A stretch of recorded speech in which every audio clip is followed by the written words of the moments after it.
የእግዚአብሔርን ቃል እንነጋገራለን። ስምዖን ወልደ ዮና ታፈቅረኒኑ፣ የዮና ልጅ ስምዖን ወይ ከእነዚህ ይልቅ ትወደኛለህን? በሚል ኃይለ ቃል እንማማራለን። ዮሐንስ ወንጌል ምዕራፍ 1 ከቁጥር 15 ላይ የምናገኘው ኃይለ ቃል ነው። ቅዱስ ጴጥሮስ ወደኋላ ሁላችንም ታሪኩን ስንመለከት ሌሎቹ እንኳን ቢክዱ አልክድህም ብሎ ቀደም ብሎ ተናግሮ ነበር።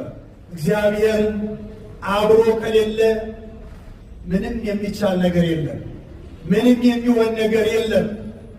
ሁሉ በእግዚአብሔር ነው። ሁሉ የእግዚአብሔር እገዛ ያስፈልጋል። እግዚአብሔርን መጠየቅ ያስፈልጋል። እግዚአብሔርን መለመን ያስፈልጋል። ሁልጊዜ ወደ እግዚአብሔር መቅረብ ያስፈልጋል። ጥሩ አገልጋይ እንዲኖር ጥሩ ተገልጋይ መኖር ግዴታ ነው። ስለዚህ አገልጋይም ተገልጋይም መልካም ከሆኑ፣ እግዚአብሔር በሚወደው መንገድ ከሄዱ፣ እግዚአብሔርን በመፍራት ከኖሩ ሁለቱም በረከት ያገኛሉ፣ ሰላም ያገኛሉ። ከወደዳችሁኝ ትእዛዜን ጠብቁ ነው የሚለን ዛሬ። ምንን ጠብቁ? ከወደዳችሁኝ ትእዛዜን ጠብቁ።